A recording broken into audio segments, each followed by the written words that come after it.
We have only to enlarge our conception of causality, to excuse everything and forgive all.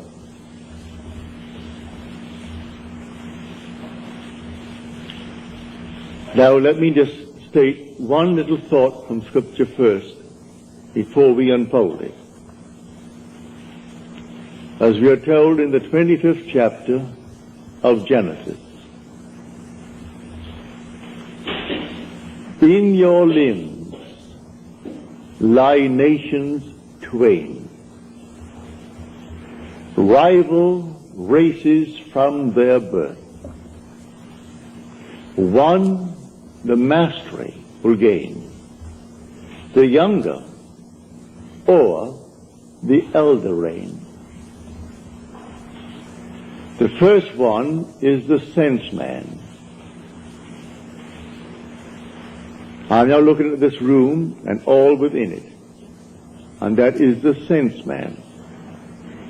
My normal apprehension of corporeal objects, just like this room and the contents, I call sense perceived.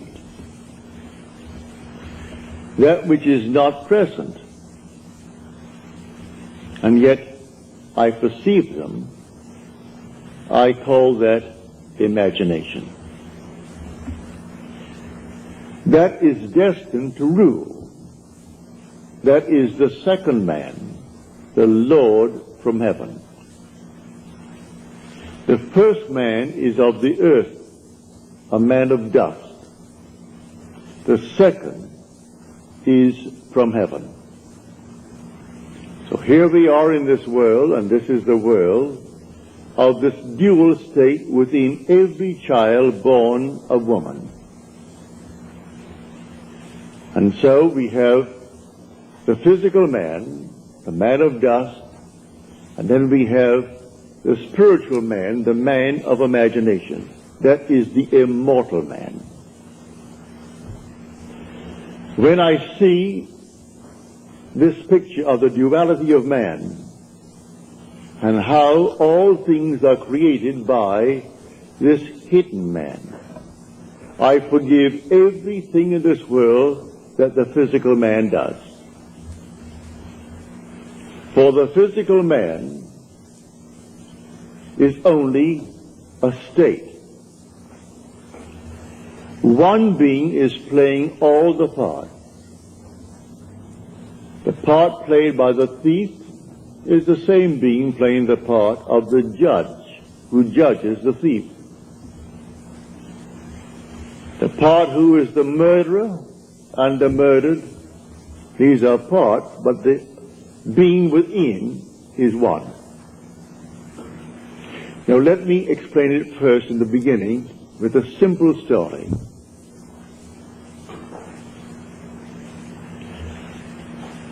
About 8 years ago, I was in New York for a month, and two of my brothers, Victor and Lawrence, came up and spent 2 weeks with me in New York City. They checked into the same hotel. They wanted to see everything they could within 2 weeks, and I bought them 14 shows. And sometimes they went even to an afternoon show. They wanted to see everything in the crowded 2 weeks. But the one thing my brother Lawrence wanted to see was the new presentation of Aida. Well, the papers said it was sold out from the very moment that it was stated, a new presentation. Same music, naturally. The same score, but new scenery, something new about it. And this captured the imagination of all opera lovers, and they all wanted to see Aida. The one thing he wanted to see was Aida. But the papers had huge big ads. Not one seat is available. Come down and buy seats for the other shows. And this was the old opera house around 40th Street and Broadway. It ran from Broadway to 7th, the old Metropolitan. So this morning we set out. I said, it doesn't really matter. I said, let us go. We have to go down and have lunch anyway. We will go and just see. We got there, and these huge big signs on the outside, no seats for Aida available. And they were plastered all over the Metropolitan. I went in, and there were 3 lines leading towards the 3 windows, selling tickets for the entire season. And there was no seat for Aida. I got into the first line. It was a very long line. Then I saw the 3rd line from me moving more rapidly than the 1st and the 2nd. So I moved over to that line. Then we all moved rapidly forward. As we got to the window, and seemingly no hope of getting tickets, but before I left my hotel room, I simply assumed that I had the tickets for my 2 brothers. I didn't want to go. They wanted to see it. So I assumed that I gave them the tickets. I got into this line and we moved rapidly towards the window. As we got there to the window, a tall, blond man, he was about, he must have been 5'11", he must have been about 6'4". He stretched his hand up over my head and diverted the ticket seller as he asked a question, while one in front of me is buying seats not for Aida, because that's completely sold out. He is buying 2 other seats for some other opera. Then he departed after he diverted the man's attention. This man pushed on some bills under the window. And then, as the teller looked at the money, and this man is at the door now, the tall, blond fellow. And he gave this man the ticket, and then suddenly he said, well, he only gave me $3. He should have given me, and he mentioned the money he should have given me. At that, he was bewildered, the teller was bewildered. I turned around and I screamed at that tall blonde. I said, sir. I screamed so loudly he couldn't stop but be attentive. He turned around and I said, come back here. You're wanted. He came back like a little child being led by the nose. He came back and he said, what's wrong? And the man said, this is all that he gave me. 2 $1 bills. He said, oh no, you didn't. He gave you 2 10s. Then I said, no, you didn't. I was standing right here. I saw what you did. You gave him 2 $1 bills. That's all that you gave him. The man is flabbergasted. He was so completely dumbfounded, he didn't know what to do. I said, I am standing here. I saw exactly what was done. Then he opened up his purse, and here was a stack of 1s, and he had a $20 bill and 2 10s. He said to the man, when will you discover your mistake? Because I gave you 2 10s. And the man said to him, at the end of the season. And with that, it was closed. And the man then took out the money and paid for the ticket and took back his 2 1s. Then I said to him, I want 2 seats for Aida tonight. And I want them in the horseshoe circle. I want them center. He said, yes, sir. And he took from what is called the VIP. They always keep a few out though the house is sold out, they always keep a few seats for those who are coming, called the very important people. But I am certainly not a very important person. But I saved him from the loss of $20. And he quickly took the 2 seats out and said to me, $20. I gave him the $20, went back and gave the 2 seats to my brothers. Now, a state called a thief.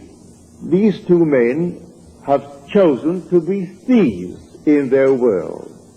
They're con men. It's perfectly all right.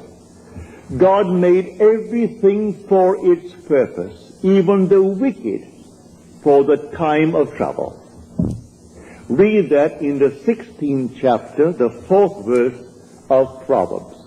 He made everything for its purpose, even the wicked, for the day of trouble. Well, the day of trouble may not be a war. I was troubled. How to get these tickets? That's a moment of trouble. And I simply assumed that I had them.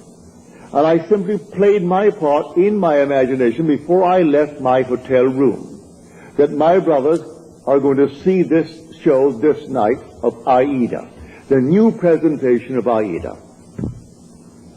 Then 2 who have already given themselves over to the state of a thief.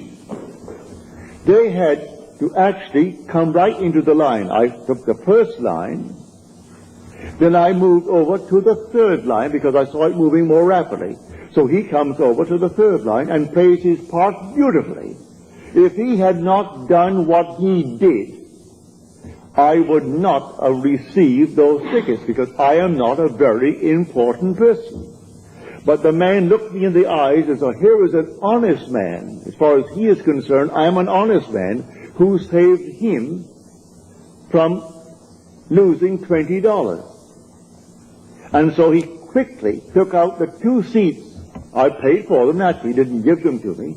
I was willing to pay for my seats, but you couldn't buy them. All over the place, sold out, sold out, sold out, all over the Metropolitan Opera. You could paste it on the walls, and in a huge big ad in the paper, Aida is sold out. And I went that day and got those seats right in the circle,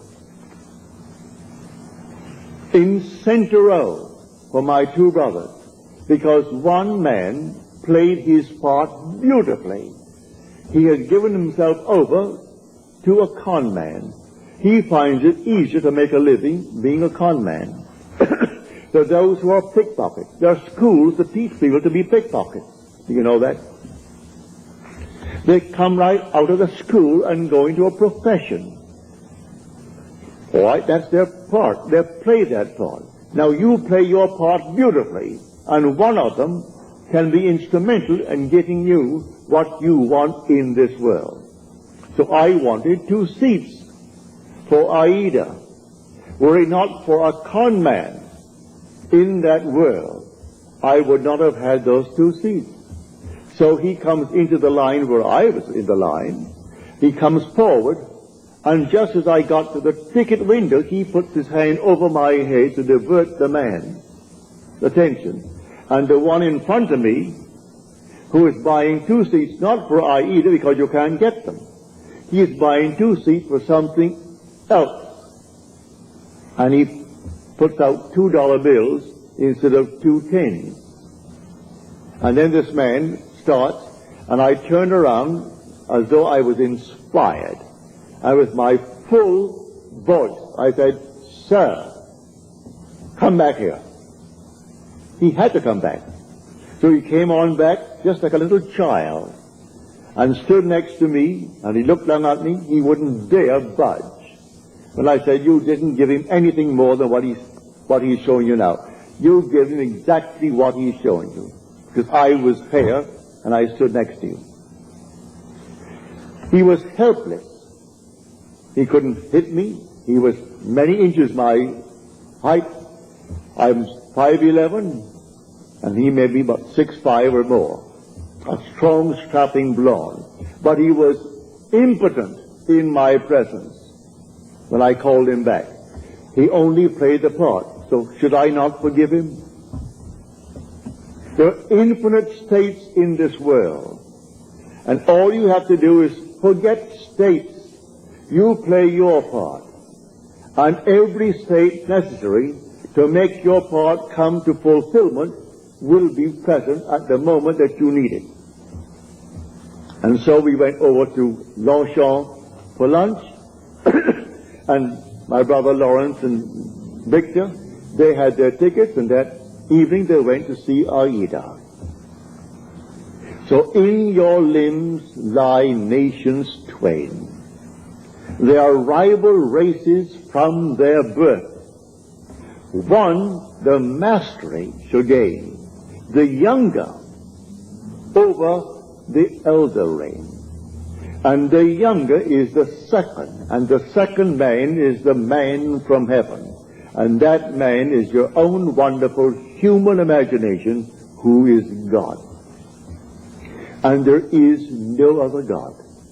That is the Lord from heaven. And the outer man that clothes him, he is under compulsion to fulfill the commands of that inner man.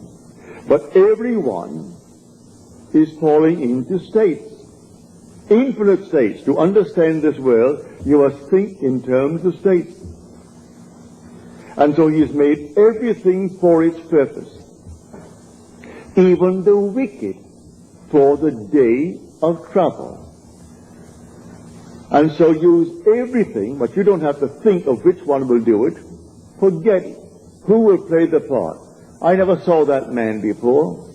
Never saw his partner in the little crime before. That was their choice in life. There are those who have chosen to be pickpockets for the rest of their lives. So if they're caught in the act, all right, that's part of the game. They've chosen that part to play. There are those who have chosen their part to play, like Mr. Hoover, who just departed this world. He chose that part. And there are others who chose other parts. Either wisely or unwisely, we fall into these things.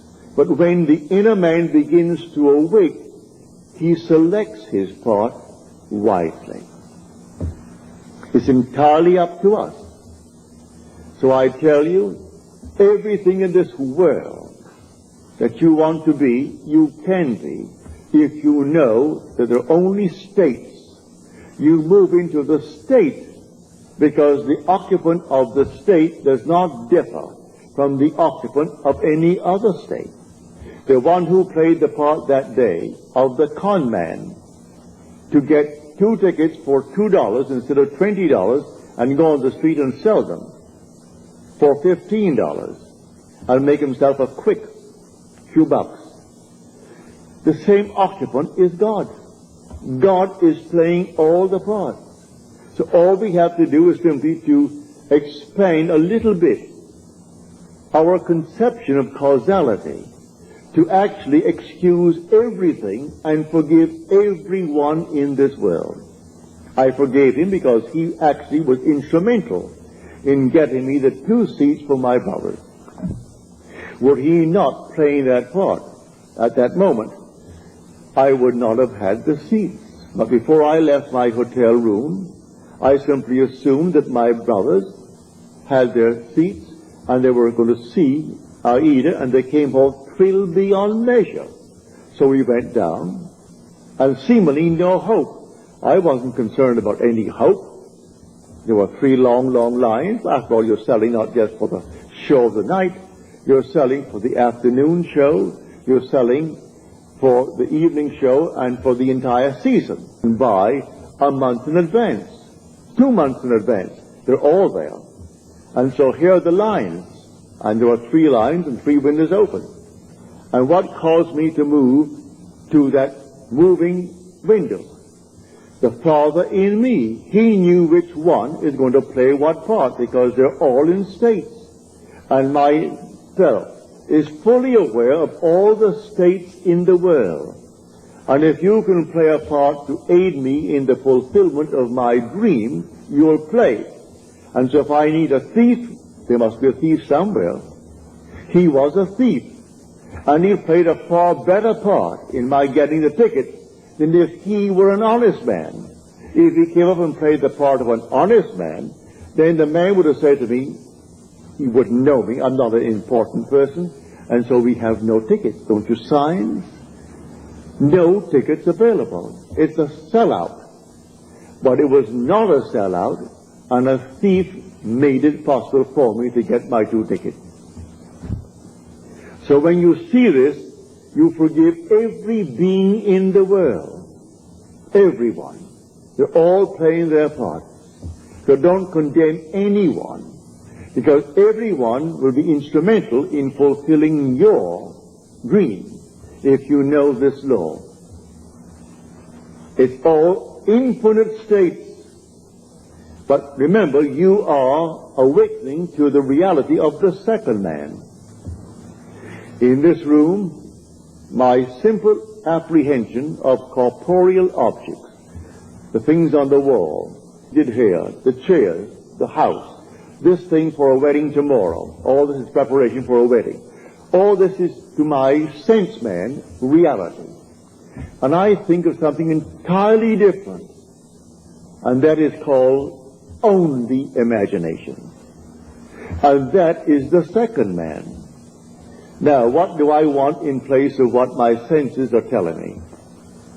Let me now enter into that state and live it as though it were true, and move forward in that state.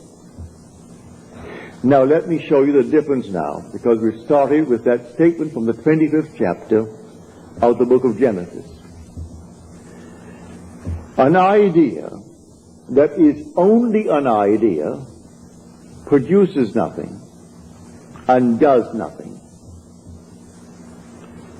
It must be felt, actually felt, so that it awakens within oneself certain sensations, certain motor actions in order to be effective. What would the feeling be like if it were true? Dwell upon that until the feeling awakes within you these sensations. For imagination is spiritual sensation. That is the creative being in you. It's not just to entertain an idea. What idea? The idea must produce in you this feeling, which is a sensation, but it must be a feeling. What would the feeling be like if it were true?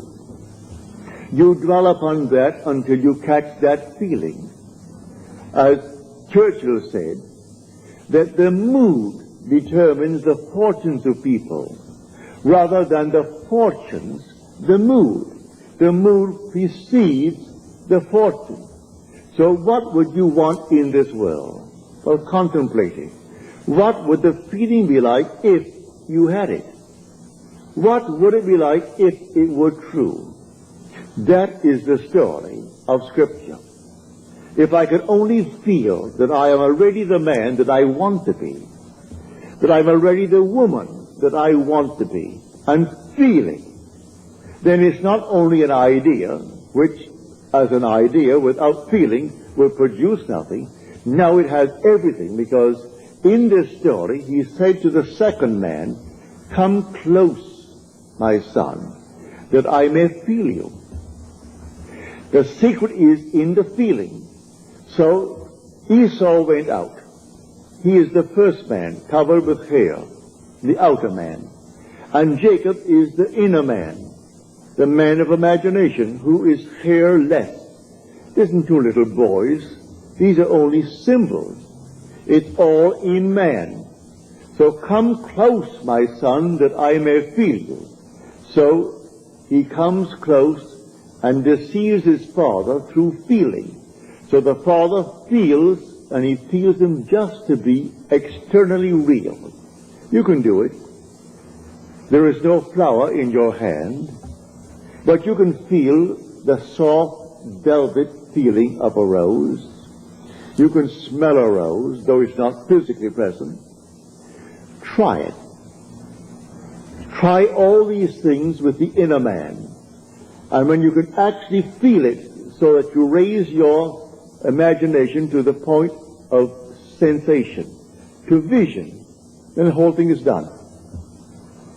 It's done in a way you do not know it's going to happen. If it takes a thief to aid you, then you forgive the thief. Should I not forgive that man who tried to rob that teller of $20 when he did for me what no one else could do? I could go to all the brokers in New York City and they couldn't get me 2 seats. I could go to anyone and they couldn't get me 2 seats for my 2 brothers. And I wanted them to have the joy of seeing the new presentation of Aida. So I went myself prepared in my imagination that I had 2 seats. And it took a thief to be instrumental in getting me the seat. Should I not forgive him for the part he played? He went to the door, this tall giant of a man, looked back at me, but he wouldn't have the courage to come up and slap me. There was something in me that dwarfed him in his own mind's eye. So in spite of his height and his bigness and his strength, he couldn't dare strike me, for I was speaking from a different level of consciousness altogether. So I didn't condemn him. He played the part he had to play, and by playing it, I got the seat. So all we have to do is simply to widen, just widen a little bit, our conception of causality, to actually forgive all in the world, to excuse everything in the world. They're playing their part. So tonight you want a bigger job, you want more money in this world, you want, and you name it. Well then, it may be a thief who is going to aid you in the getting, without knowing he is doing it. Don't judge him, don't condemn him, just simply, you go forward, knowing that I have ways and means that the physical man knows not of. My ways, the inner man's ways, are past finding out. And you simply go forward in the assumption that you have already achieved what now is only a wish as far as the world is concerned. But you enter into the wish as though the wish is already fulfilled. So what would the feeling be like? Come near, my son, that I may feel you. And so he comes close. He said, come nearer, my son. Then he said to him, you know, your voice is the voice of Jacob. But your hands, your neck, and your scent, you have the feel of my son Esau. Esau is the outer world. So he gives emphasis to feeling. It transcends the voice. The voice was Jacob, but the feeling, the touch, was that of an external world. He could feel the external world. It was a self-deception. He deceived himself into believing that what he desired, he had. It's not 2 little boys born of a woman. All this is parable. The whole story of the Bible is all parabolic. Telling stories that unless you have the depth to understand it, well, then you'll never really. But may I say, you will, eventually you will, and you certainly do understand it now. So tonight is a practical night. Do you know this night what you want? Really what you want? Well, if you do the same thing I did in getting the 2 seats. Do what I did when I was locked out completely from marrying the girl I wanted to marry. I simply assumed that she slept there, I slept here, and I went sung to sleep, and in 1 week my wife did an act which certainly I must forgive. In the eyes of the world she is condemned for taking what she did not pay for. And yet because of that act I got my freedom. Then who is the culprit? Am I not? If there's any culprit, I am. If there is any culprit in this world, it is God. There is nothing but God. God is doing all in this world. He created everything in this world. And so if in me he is the second man, and the second man is my imagination, and that is God. For man is all imagination, and God is man, and exists in us, and we in him. The eternal body of man is the imagination, and that is God himself. Well, if I in my imagination slept as though I am happily married to a girl that the laws of New York State said I could never get because of my entanglement with my first wife, and in 1 week she performed an act which was judged harshly by society, and yet she was the instrument of my getting my freedom to marry the girl who now is the mother of my daughter. So how can I blame her who performed that act? She was in a state, and who did it? I did it. I did it by simply assuming that I was free and happily married to a girl that the state of New York said I could never marry because of the ancient laws that restricted my desire to get freedom in that state. So you forgive everyone in this world. They're all playing their parts. So in my own case, I have seen thieves. I have seen all kinds of people play their parts. They were instruments in the fulfillment of my desire. So how can I ever condemn all? So the last cry on the cross, Father, forgive them. They know not what they do. Forgive them. The whole vast world is playing until he awakes in that body. He is playing the part, and he plays it automatically, unwittingly. For one who is awake, who knows exactly what he's doing. And so they all play their parts. For God in everyone is the same God. There aren't two gods. There's only one God.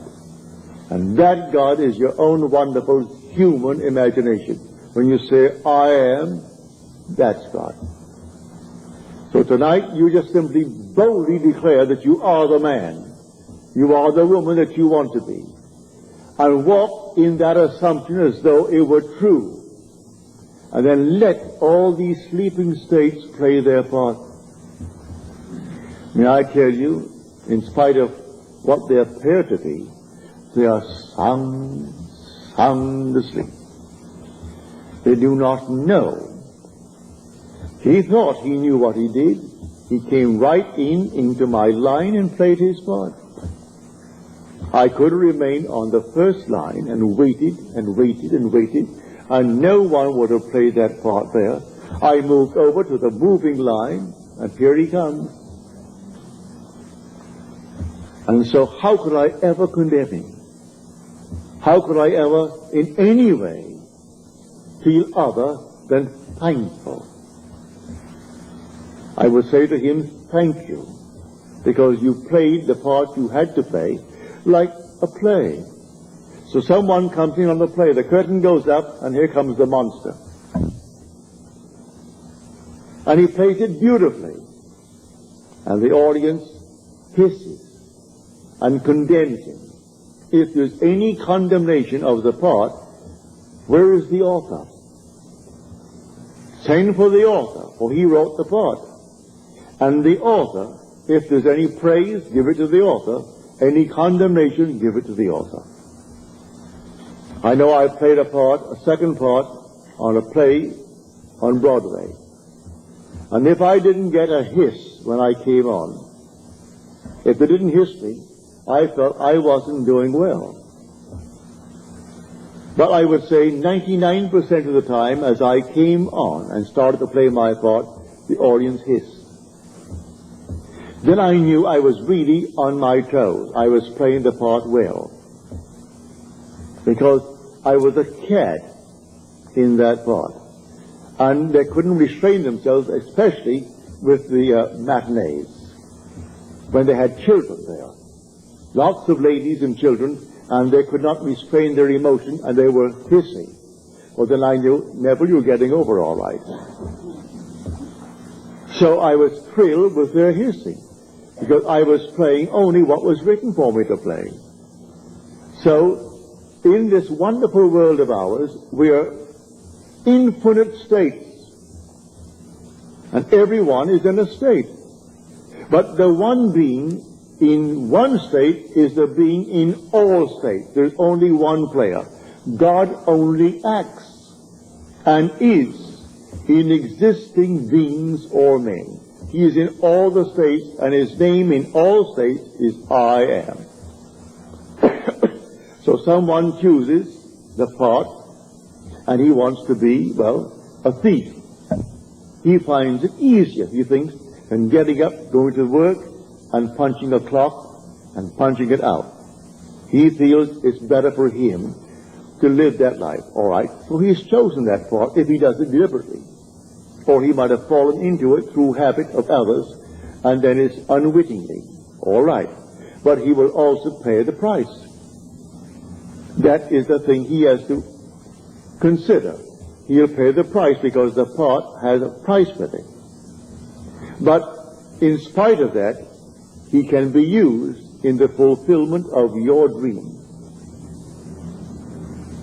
Now, many of you have had, from your letters, dreams of death recently.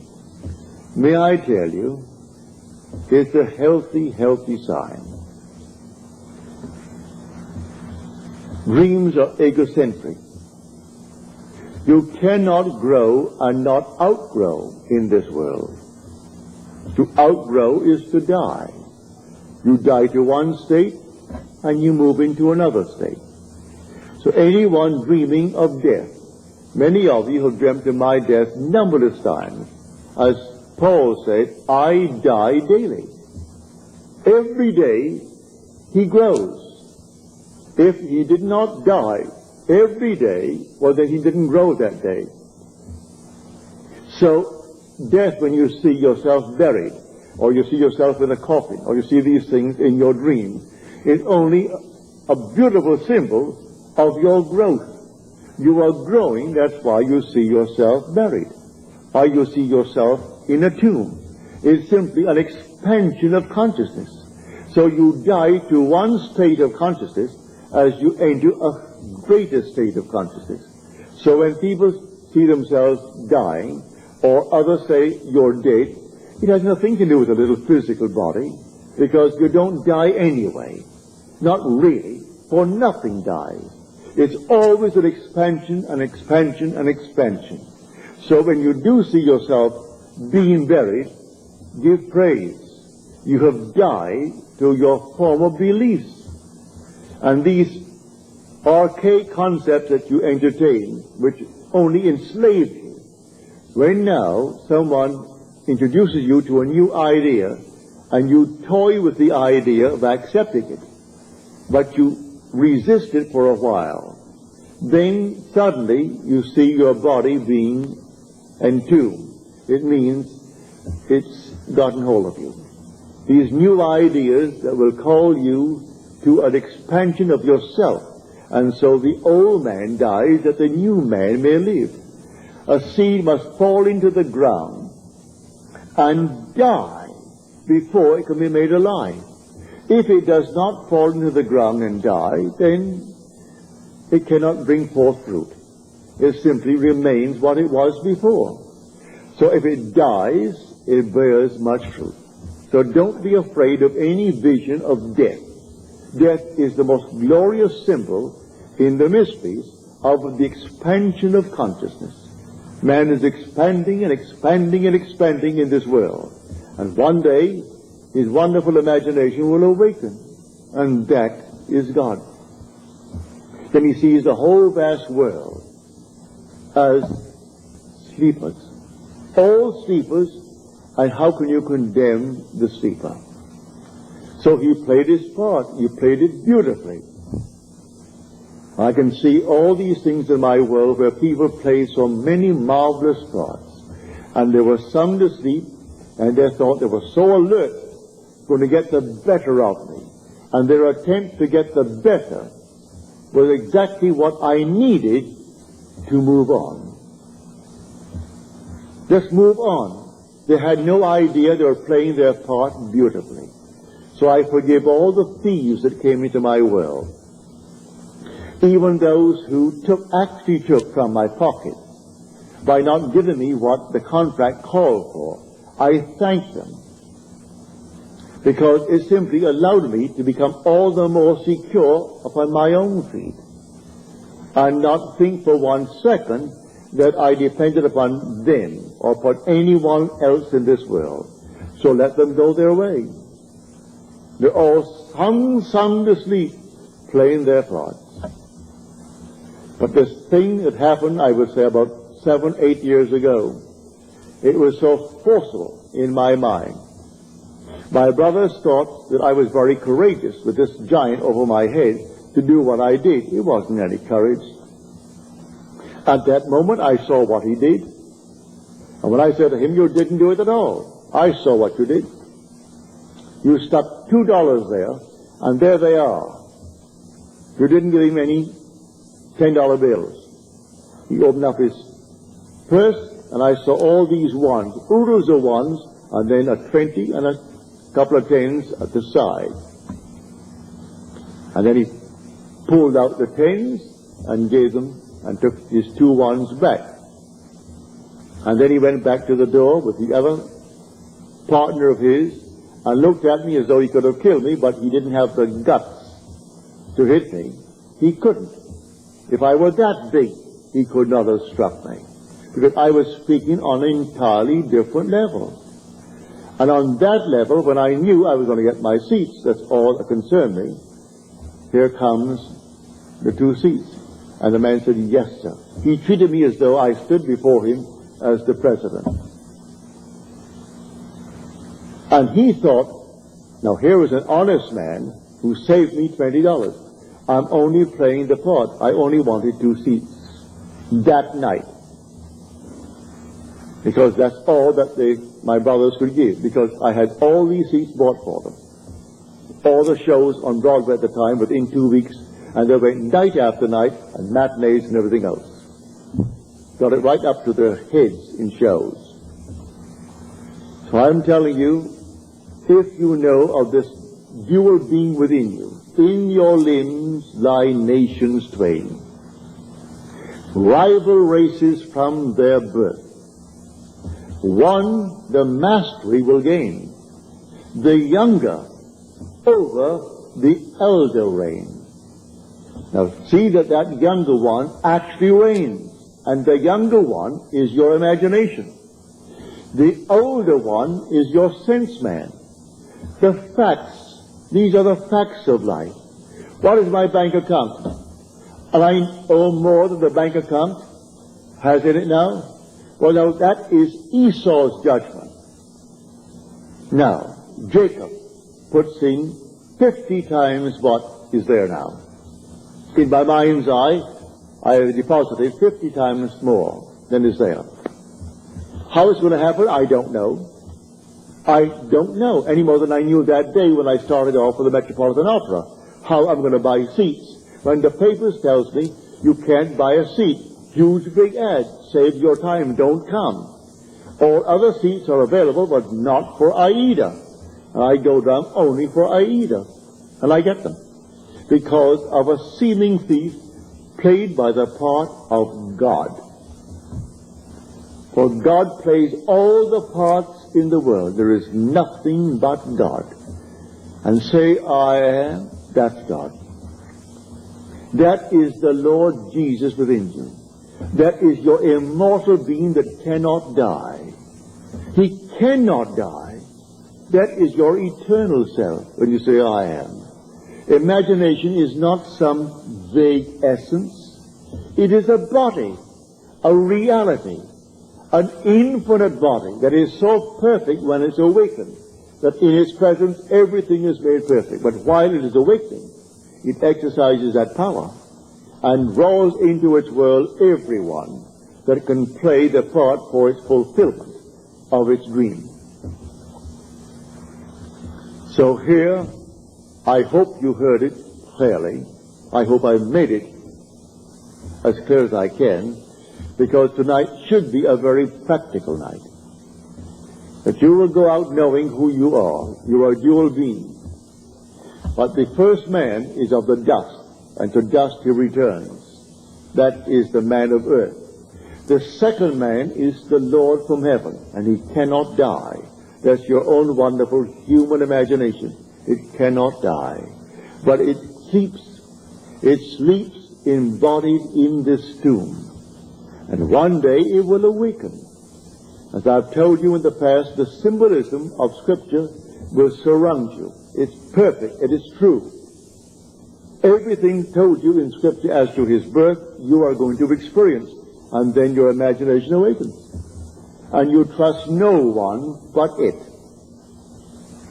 Only this being within you do you really worship. Let them give all the medals and all the honors to this, that, and the other, to the little earthly man. It doesn't interest you.